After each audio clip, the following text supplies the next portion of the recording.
Donc, en tant que coordinateur locaux, vous allez avoir droit à plusieurs possibilités. Vous avez ici un menu pour voir les hébergements, avec une zone voir filtré, préfiltré.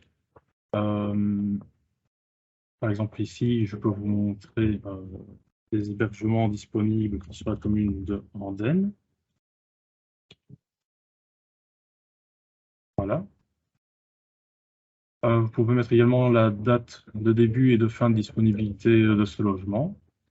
Alors, il faut savoir qu'au niveau du logement, vous pouvez avoir plusieurs unités de logement associées. Donc, par exemple, on peut avoir une maison qui est séparée en deux parties, donc en deux unités.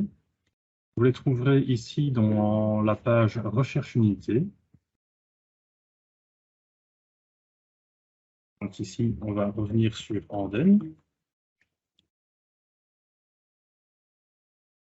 Date de début et date de fin de disponibilité. Et ici, on peut voir qu'on a de nouveau la maison qu'on a trouvée dans les hébergements, où il y a deux unités disponibles. Donc, une unité de 4 places et une de 6 ici. Et donc, vous pouvez voir le détail de chacune des unités, avec le nombre de chambres et la composition des lits également. Vous pouvez avoir également plusieurs paramètres pour voir si le logement est disponible pour les personnes en situation de handicap ou si une école est à proximité. Il y a également d'autres options pour savoir si les animaux domestiques sont autorisés ou pas, et d'autres choses. Alors ici, vous avez la page dossier de demande. Ce sont tous les dossiers de demande qui ont été créés. Vous avez également un encadré de recherche ici pour pouvoir les filtrer.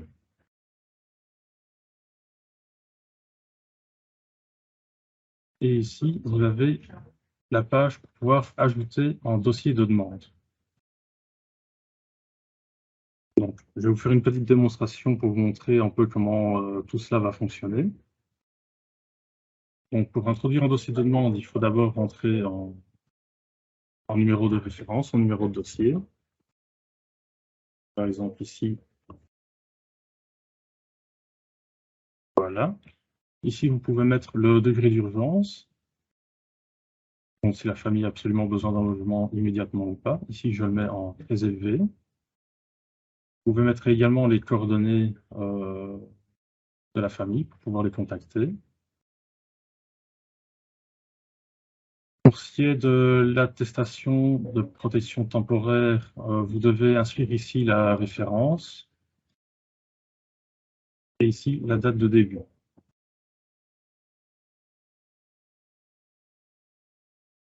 Alors, pour chacun des dossiers, vous devrez composer le ménage, la famille. Donc ici, vous pouvez à chaque fois ajouter un membre. Donc, on va dire que c'est une famille, un papa, une maman et une fille. Voilà, donc un homme né en février 1980. On va rajouter une dame née en mars 1982. Et donc, pour leur enfant qui est une fille, donc née en 2016.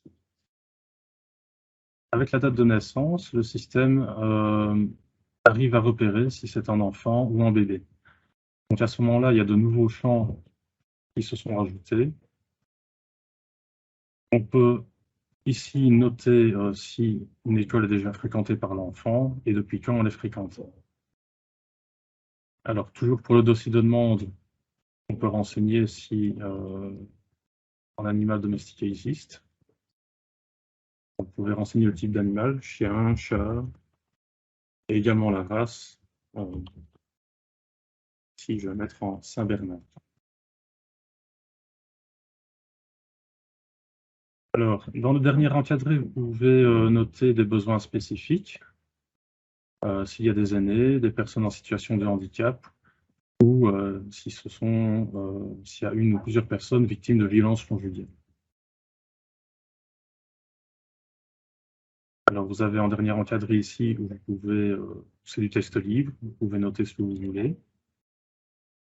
Par exemple, ici, on pourrait noter que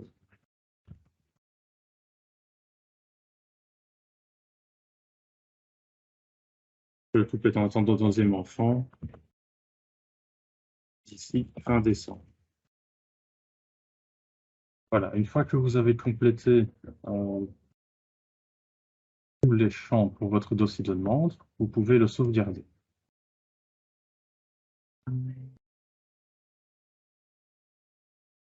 Ici, il a fait une erreur parce que j'ai oublié de mettre l'année de naissance pour la sauvegarde.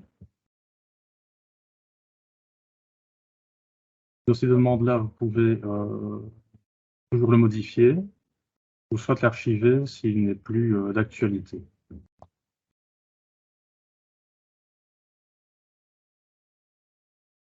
Une fois que votre dossier de demande est enregistré, vous pouvez chercher une unité pour demander une attribution de logement à cette demande. Donc, je vais dans Recherche unité. Donc, je vais voir les unités à Andenne. Donc, qui seraient disponibles du 1er au 31 décembre. Avec un nombre de places nécessaires, adultes et enfants compris, de 3. Je fais ma recherche. Ici, donc, j'ai 2 unités disponibles. Une unité de 4 places, une unité de 6. À partir de ce résultat de recherche, vous pouvez directement attribuer cette unité à une demande. Donc ici, je vais préférer l'unité 1 de 4 places. Donc je clique sur Attribuer cette unité. Donc j'arrive dans le menu d'attribution, d'édition d'attribution, où mon hébergement et l'unité sont déjà pré-remplis ici. Je vais ensuite sélectionner mon dossier de demande que j'ai enregistré tout à l'heure, qui était famille 3 Andenne. Donc on voit bien le nombre de places enfants adultes prévues est de 3. Ici, je peux mettre que j'ai besoin dans l'IBB parce que madame est enceinte. Donc, je mets 1. Et ils ont besoin de ce logement pour 1 mois. Donc, à partir d'aujourd'hui jusqu'au 31. Donc, ici, j'ai de nouveau une zone de commentaires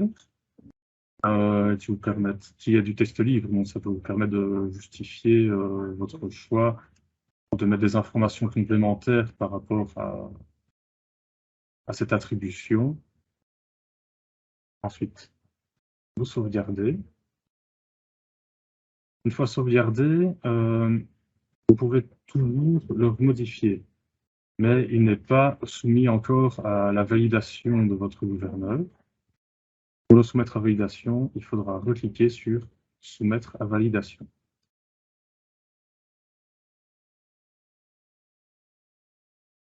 Donc, votre gouverneur recevra à ce moment-là une notification pour valider ou pas votre demande d'attribution.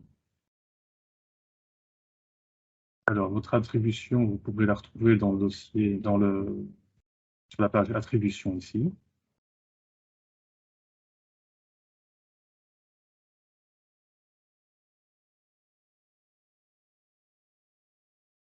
Donc, si elle est liée à la dossier de demande famille 3 Andenne, je recherche.